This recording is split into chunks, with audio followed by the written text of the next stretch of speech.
Part 4, How to Get to 5D. Dealing with Self-Defeating Thinking. Emphasizing positives, not negatives. Hey, I can go the whole month, folks. These video ideas just keep rolling off my mental mind like nothing coming. Me, of course, you have to think of the term self-defeating thinking metaphysically. Translated, it means lowering one's vibration, because that's what negative thinking does. How many of you exaggerate? You see a fender bender down the road, start rubbernecking to get all the gory details, and then drive home to tell your spouse what you saw. What was two people looking at a crushed quarter panel with children sitting in baby seats in the back of the car becomes, oh my god. There was this accident and these people were yelling at each other out on the road. The cops were there and they had to pull the people apart because they were going to punch each other out. There were children in the back seat of the car that were hit. I hope they're okay. That's exaggerating negatives. The reason we do this is because it gets our adrenaline going and makes us feel we're alive. A professional taking a skateboard and rolling it down hills in the countryside also gets the adrenaline going and makes them feel alive, as well as dancing to music for a few hours on end, going for a bike ride in the park on a sunny day. These things also make you feel more alive, but admittedly they're more fun, positive ways to feel alive rather than working your adrenaline up thinking some kids were hurt in a car accident, especially when they weren't. This is self-defeating thinking, folks. And many of us indulge in it.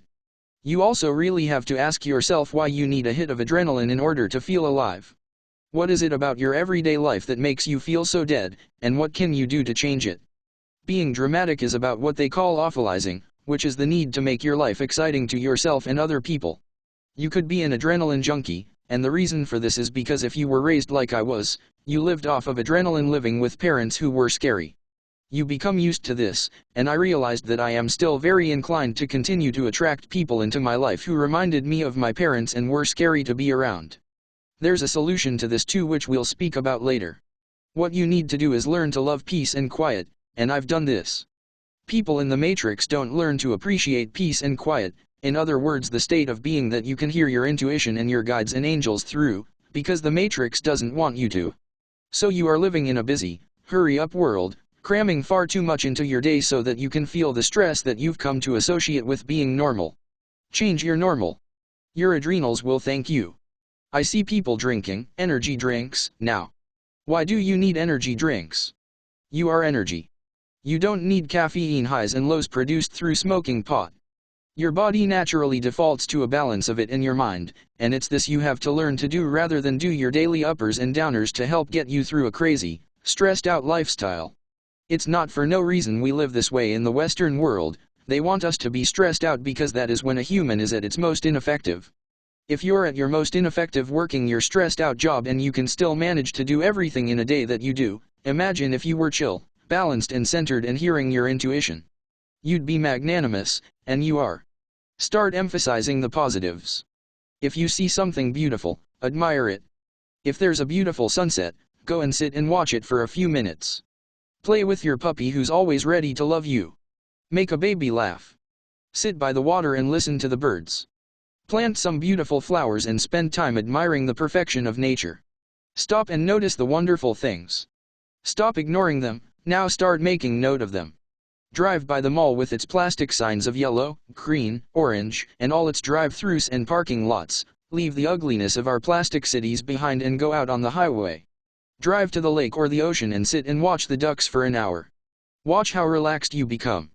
You may not even recognize yourself. Is this me? Yes, it is. You're capable of being relaxed and happy too. You need to bring more of these God-centered moments into your life. Give yourself this gift. I go down to the park and sit and watch the water. At night I look at the stars, try to recognize the constellations and look for ships. In the summer, I sit in the warming sunshine. Focus on finding times to relax and just be, and your entire focus will begin to shift.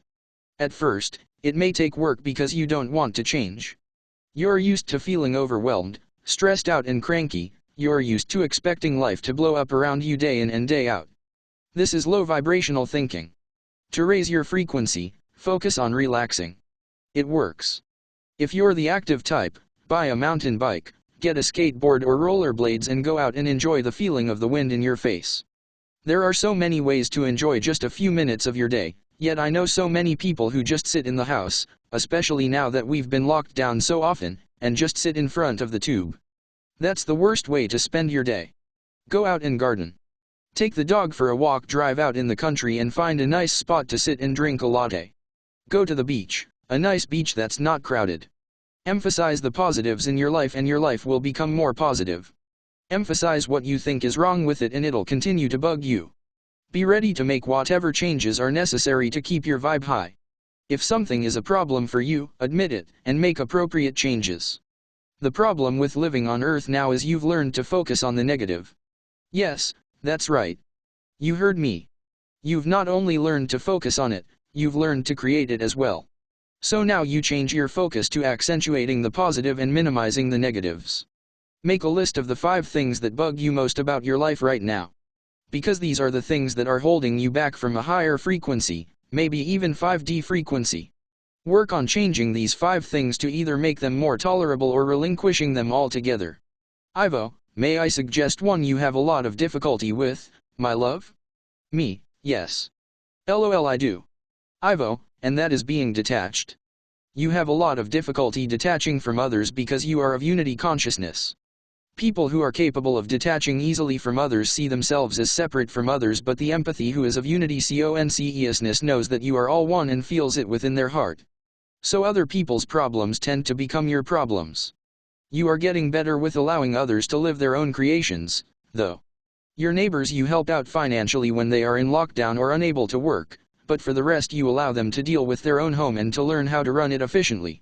You know they do not, but you cannot say anything because the money they spend on takeout orders when they have car bills to pay you have done yourself. Fortunately, at one point in your life you made a concerted effort to pay the bills first and whatever was left over was for takeout orders and such.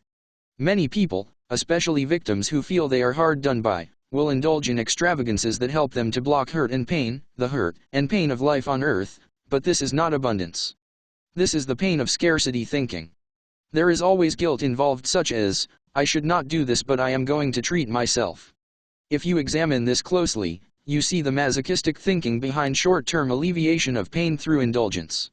Me, as for detachment, I've found that distancing myself and being alone, then rebalancing my chakras helps. But yes, I take other people way too seriously. Yes, I also had to learn that financial lesson about how to care for myself better. LOL, it's not easy. I wanted to ease pain by not feeling it. You have to feel the pain and then set about creating boundaries with yourself to do better. And I did. The rent gets paid first, the bills are on auto payment, and they're all scheduled to come out at the end of the month when I have money to pay them, so no more NSFs to cover. The bank doesn't like me taking their money, but they're more than happy to alleviate me of mine. IVO, the other thing that people believe is that pain is a motivator. It is no motivator. This is a misconception. Wishing to avoid pain is the motivator, and the motivator is self-love. Many of you feel guilty in January because you ate too many treats over Christmas time. So you go on a diet, after looking in the mirror and crying about how ugly you find yourselves to suddenly have become. Did you realize, for starters, that this is a cycle they have you living? Why do you think that home gyms are suddenly so available in January every year? Do you not get fed up of buying gym equipment and using it 5 times and then allowing it to gather dust in the basement afterwards? Me, LOL, yeah, I did that. IVO, guilt is no motivator, in fact it is a low vibrational state. There is no power, no energy in feeling guilty. So is shame. Shame is close to death, it is so low. These are no motivators. What motivates you to want to exercise is self-love, and this comes from the higher dimensions which you embody. Me, why is it that self-love never keeps people from overindulging in the first place? IVO, it does, for some people are able to see the occasion of Christmas as being the reason for the gathering itself, and others enjoy the company of others more than the taste of shortbread. Me, oh, you had to bring that one up, didn't you? Yes, I got into the shortbread this year. But I'm back on my low carb and feeling better. I love shortbread, and I love Christmas cake, that slightly smelly loaf that North Americans tend to turn their noses up at. Those are my 2 Christmas things. I figure nobody's perfect. At least I got off of the sugary eggnog because that would have sent my blood sugar for a roller coaster ride. I do like the taste of it though, but I'll have to see if I can make some with stevia in it, not sugar. That's the thing about keto, folks, or low carb, you can still eat. Low calorie diets you have to starve yourself. I remember that people would talk about leaving potatoes and bread out of their diets to keep their weight down, and I thought, wow. Those are the two best foods, why would you skip them? They were on low carb diets and they knew what the rest of us are finding out now. Low carb diets work. Eat a salad a day and you're doing real well. IVO, it is not bad to indulge yourself a little, with a favorite treat or two. It is when the occasion becomes an opportunity to gorge rather than relate to people that it is out of balance. Me, like my old Christmases with my family. They all brought so many treats the whole table was full of sugary foods. Of course I couldn't resist. Stuffing myself was the only way I could deal with them. And really folks, that's a sign. If you're using, then you're either going to have to find some way to see the positive in your life, or you need a new life, possibly with new people. If you're with a family that enjoys shooting you down, you need to live alone. I did. I walked away. Best decision I ever made. I deserve better, and it's when you realize this you'll re-examine your life. We all deserve better. If we didn't, the GFL wouldn't be here helping us. Use words that don't have a judgmental meaning to them. The language people use is telling. It tells a lot to others about what frequency they're vibrating at. Eating too much or pigging out. Getting wasted or having a drink. Cooter or vagina. Dick or penis. I'm not saying to go overboard and start calling everyone child of God, or beloved, which is something I hear people using who need to ground themselves. Who the hell calls someone beloved these days? You need to get real. By the way, you're coming across as really pretentious to other people, and that's something that will not lend any credibility to our collective mission. You've got 2 feet, put them back on the ground and start respecting others instead of behaving like you're holier than them. It's exactly the opposite of calling someone a pig for eating too much. You've got to learn to see extreme behavior and then learn to walk the middle ground. Why? Because your chakras can become imbalanced to either extreme, either the superior side like when you call others beloveds, or the inferior side where you call others assholes. Balance is in the middle, and that's where your light is strongest, not on the edges. IVO, correct, my love. See people from a balanced perspective. Understand they are a combination of negative and positive now. Do not expect perfection from others, because this is part of your unbalanced perception and you could be viewing others through your wounds.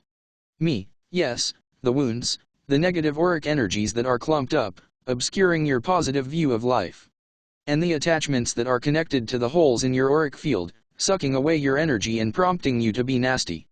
This is another thing you can do to raise your frequency to 5D, stop allowing others to negatively influence you, whether they be seen or unseen.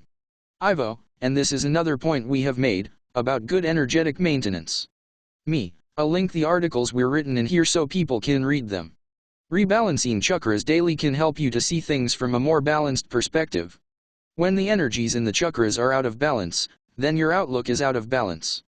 You have to stop and rebalance your chakras. This is easy. You can use meditations on YouTube to do it. Also, clearing your auric field of negative attachments, clearing your auric field of hooks and other energetic connections where other people have hooked into you and could be either feeding you negative energy or taking your positive energy, or both. Clearing hooks and cords has to be done frequency as well. The bottom line is there is a lot you can do to get to a 5th dimensional frequency. It's a question of looking at yourself, evaluating your mood and working to raise your frequency, as you are a being of energy. Energy can always vibrate faster, and it's a question of working to increase your frequency if it's low.